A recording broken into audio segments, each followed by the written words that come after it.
Hello साथियों, नमस्कार। मैं प्रदीप शर्मा एक बार फिर हाजिर हूँ हिंदी ऑनलाइन क्लासेज लेकर। कल हमने महाकवि हरिवंश राय बच्चन का जीवन परिचय पढ़ा। आज हम आत्म परिचय कविता की सप्रसंग व्याख्या करना सीखेंगे। सिलेबस के अनुसार पद्य भाग और गद्य भाग से एक एक सप्रसंग व्याख्या का प्रश्न पूछा जाएगा। तो जो सप्रसंग व्याख्या है वो किस प्रकार करनी है, उसका जो तरीका है, सबसे पहले जो व्याख्या है हम 3 बिंदुओं के आधार पर करेंगे।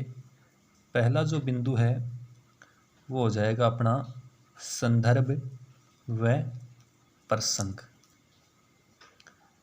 दूसरा अपना जो बिंदु है वो हो जाएगा व्याख्या। और तीसरा जो बिंदु है वो हो जाएगा विशेष। संदर्भ में कवि और कविता का नाम लिखना होता है। व्याख्या जो पद्यांश हमारे सामने दिया हुआ है उसके हम विस्तार से उसका हम वर्णन करते हैं।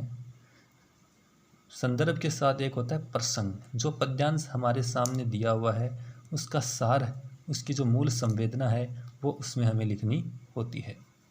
फिर बात करें विशेष की, तो विशेष में अपन को जो पद्यांश दिया हुआ है उसका जो कला पक्ष है वो हम इसमें लिखते हैं, साथ में भाव पक्ष भी इसमें लिख दिया जाता है।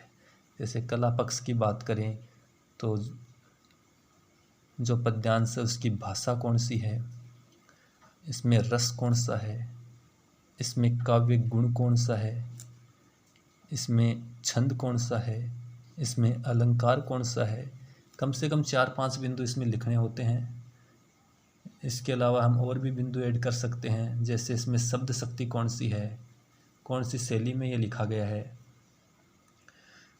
तो अब हम इसे कविता के भावार्थ की ओर चलते हैं। मैं जग जीवन का भार लिए फिरता हूँ, फिर भी जीवन में प्यार लिए फिरता हूँ।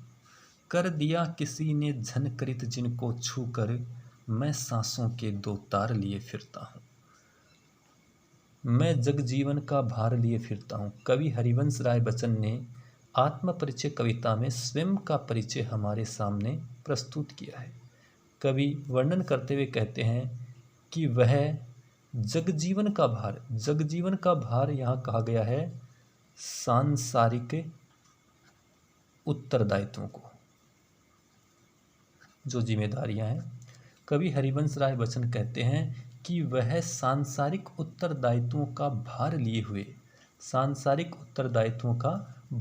हुए फिरता हूँ, यानी इस संसार में विचरण करता हूँ। मेरे ऊपर अनेक सांसारिक जिम्मेदारियां हैं, जिम्मेदारियों के बोझ के नीचे मैं दबा हुआ हूँ और उस बोझ के नीचे दबा होकर मैं इस संसार में विचरण करता हूँ।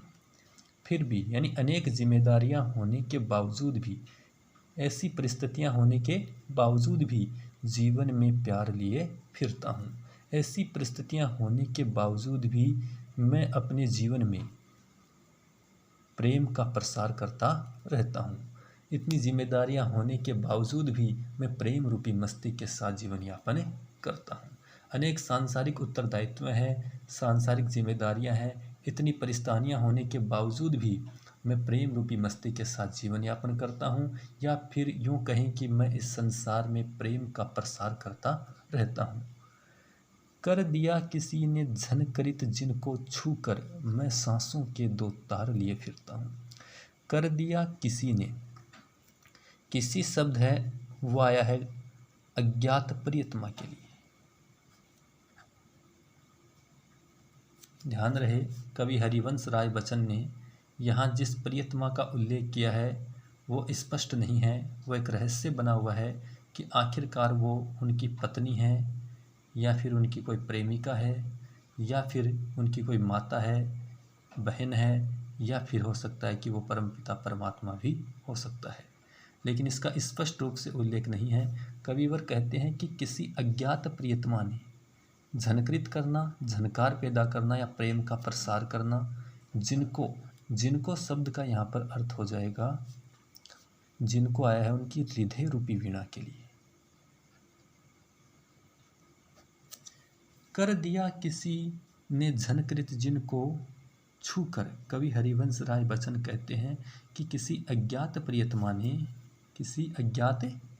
ने उनके हृदय रूपी वीणा को छूकर उसमें झनकार पैदा कर दी है या उसमें प्रेम का प्रसार कर दिया है। जिस प्रकार वीणा को हम छूते हैं, उसके तारों को जब हम स्पर्श करते हैं तो उसमें ध्वनियाँ निकलती है, ठीक उसी प्रकार कवि के हृदय को किसी प्रियतमा ने छूकर उसमें प्रेम भावनाओं का प्रसार कर दिया या प्रेम भावनाओं की झनकार पैदा कर दी है। मैं सांसों के दो तार लिए फिरता हूँ। सांसों के दो तार यहाँ पर जीवन को कहा गया है, जीवन। आगे कवि कहते हैं कि उनका जो जीवन है वो प्रेम भावनाओं के सहारे व्यतीत हो रहा है या प्रियतमा की मधुर यादों के सहारे वो अपना जीवन व्यतीत कर रहे हैं। देखो, किसी प्रियतमा ने उनके हृदय रूपी वीणा को छूकर झनकार पैदा कर दी या प्रेम का प्रसार कर दिया, और उनका जो जीवन है वो उन्हीं प्रेम भावनाओं के सहारे व्यतीत हो रहा है या वो अपनी प्रियतमा की मधुर यादों के सहारे अपना जीवन व्यतीत कर रहे हैं। एक बार फिर से देखो, कविवर हरिवंश राय बच्चन कहते हैं कि वह सांसारिक उत्तरदायित्वों का भार लेकर इस संसार में विचरण करते हैं। सांसारिक उत्तरदायित्व होने के बावजूद भी जीवन में प्यार लिए फिरता हूँ, यानी उनके जीवन में प्रेम का फैलाव है, अर्थात वो अपनी काव्य रचना के माध्यम से प्रेम का प्रसार करते रहते हैं। वो प्रेम रूपी मस्ती के साथ जीवन यापन करते हैं। आगे कवि कहते हैं कि किसी अज्ञात प्रियतमा ने उनके हृदय रूपी वीणा को छूकर उसमें झनकार पैदा कर दिया या प्रेम का प्रसार कर दिया है। मैं सांसों के दो तार लिए फिरता हूँ। आगे कवि कहते हैं कि उनका जो जीवन है वो उन्हीं प्रेम भावनाओं के सहारे या प्रियतमा की मधुर यादों के सहारे व्यतीत हो रहा है। अब हम विशेष की बात करें तो हरिवंश राय बच्चन ने आत्मपरिचय कविता में जो भाषा काम में ली है, जो भाषा उनकी प्रयुक्त हुई है, वो भाषा है हिंदी खड़ी बोली। हिंदी खड़ी बोली, शुद्ध परिमार्जित खड़ी बोली का उन्होंने प्रयोग किया है। रस की बात करें, कवि हरिवंश राय बच्चन के इस पद्यांश में प्रियतमा से बिछड़ने की विरह वेदना है, और जहाँ प्रियतमा से बिछड़ने की विरह वेदना होती है वहाँ पर वियोग श्रृंगार रस होता है। तो यहाँ पर वियोग श्रृंगार रस है, और जहाँ श्रृंगार रस आए वहाँ पर काव्य गुण होता है माधुर्य। हिंदी खड़ी बोली है, वियोग श्रृंगार रस है, और माधुर्य काव्य गुण हो गया। आत्मपरिचय कविता है वो छंदों से मुक्त है, तो जो छंद है वो मुक्त छंद का प्रयोग यहाँ पर हुआ है। और अलंकार की बात करें तो आत्मपरिचय कविता में हम जगह जगह विरोधाभास अलंकार को देख सकते हैं। जैसे, मैं जगजीवन का भार लिए फिरता हूँ, फिर भी जीवन में प्यार लिए फिरता हूँ। कवि एक तरफ तो कहते हैं कि उन पर सांसारिक जिम्मेदारियों का बोझ है, सांसारिक जिम्मेदारियों के बोझ के नीचे दबे हुए हैं। दूसरी पंक्ति में वो कह रहे हैं कि उनके जीवन में प्रेम ही प्रेम फैला हुआ है, वो प्रेम का प्रसार करते रहते हैं, प्रेम रूपी मस्ती में जीते हैं।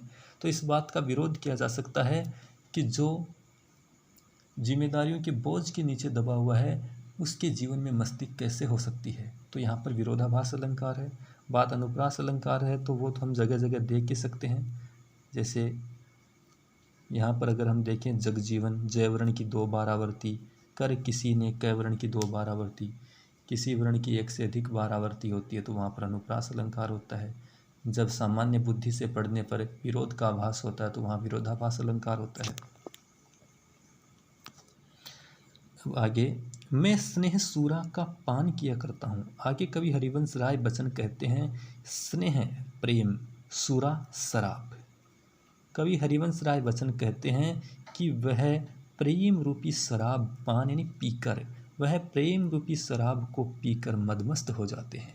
वो प्रेम रूपी शराब का सेवन किया करते हैं। अर्थात कहने का जो भावार्थ वो यह है कि कविवर है जो हरिवंश राय बच्चन जी हैं, वो अपनी काव्य रचना के माध्यम से लोगों को प्रेम बांटते रहते हैं, प्रेम का प्रसार करते रहते हैं। मैं कभी न जग का ध्यान किया करता हूँ। मैं प्रेम रूपी शराब को पीकर मस्त हो जाता हूँ और कभी भी जग यानी संसार का, और कभी भी इस संसार का ध्यान नहीं करता, या मैं इस संसार की ओर बिल्कुल भी ध्यान नहीं देता। मैं तो इस संसार में प्रेम का प्रसार करने के लिए आया हूँ। संसार के लोग चाहे मेरी निंदा करें या मेरी प्रशंसा करें, मुझे इससे कोई लेना देना नहीं है। मैं तो केवल प्रेम बांटता रहता हूँ।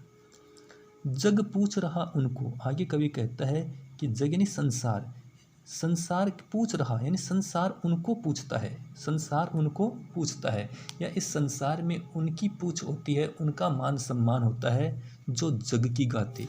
जग की गाते शब्द का अर्थ होता है संसार, जग का अर्थ है संसार गाते यानी संसार की मन भावन बातें करना। कवि कहता है कि जग पूछ रहा उनको, यानी संसार में उनकी पूछ होती है या संसार में उनका मान सम्मान होता है जो जग की गाते, जो संसार की मन भावन बातें करते हैं, या जो संसार की जो चापलूसी करते हैं, ठकुर सुहाती बातें करते हैं, संसार के लोगों के अनुसार चलते हैं। तो ऐसे लोगों की संसार में क्या होती है, पूछ होती है। लेकिन कवि आगे क्या कहते हैं कि मैं अपने मन का गान किया करता हूँ। कवि कहता है कि वो तो अपने मन का गान यानी अपने मन की जो भावनाएं हैं उनको ही अभिव्यक्त करते हैं। वो किसी की चापलूसी नहीं करते, किसी की मन भावन बातें नहीं करते, उनके मन में जो है वो अपनी कविता के माध्यम से अभिव्यक्त करते हैं। वो लोगों के अनुसार नहीं चलते, वो तो अपने मन के अनुसार चलते हैं। तो देखो एक बार और इसका हम अर्थ देख लेते हैं। कविवर हरिवंश राय बच्चन कहते हैं कि वो प्रेम रूपी शराब का सेवन करके मदमस्त हो जाते हैं, प्रेम रूपी शराब को पीकर मदमस्त हो जाते हैं, या वो अपनी काव्य रचना के माध्यम से लोगों में प्रेम का प्रसार करते रहते हैं, और वो कभी भी इस संसार की ओर ध्यान नहीं देते। प्रेम रूपी शराब को पीकर मस्त हो जाते हैं और इस संसार की ओर बिल्कुल भी ध्यान नहीं देते। लोग चाहे उसकी प्रशंसा करें या निंदा करें, इससे कविवर को कोई लेना देना नहीं है। वो तो केवल इस संसार में प्रेम बांटते रहते हैं। जग पूछ रहा उनको, आगे कवि कहते हैं कि संसार में केवल उन्हीं की पूछ होती है, उन्हीं को पूजा जाता है, उन्हीं का मान सम्मान होता है जो संसार की मन भावन बातें करते हैं, या जो संसार की मन भावन बातें करते हैं, या संसार के लोगों के अनुसार चलते हैं, लोगों की वो क्या करते हैं, प्रशंसा करते हैं। तो ऐसे लोगों की संसार में पूछ या उनका मान सम्मान होता है। लेकिन कवि कहते हैं कि वो तो केवल अपने मन का गान किया करते हैं, वो तो केवल अपने मन के अनुसार चलते हैं, मन में जो भावनाएं व्यक्त होती है उनको अपनी रचनाओं के माध्यम से प्रकट करते हैं, वो लोगों की व्यर्थ की प्रशंसा नहीं करते। अगला जो वीडियो है, इसका जो अगला भाग है वो हम कल डालेंगे।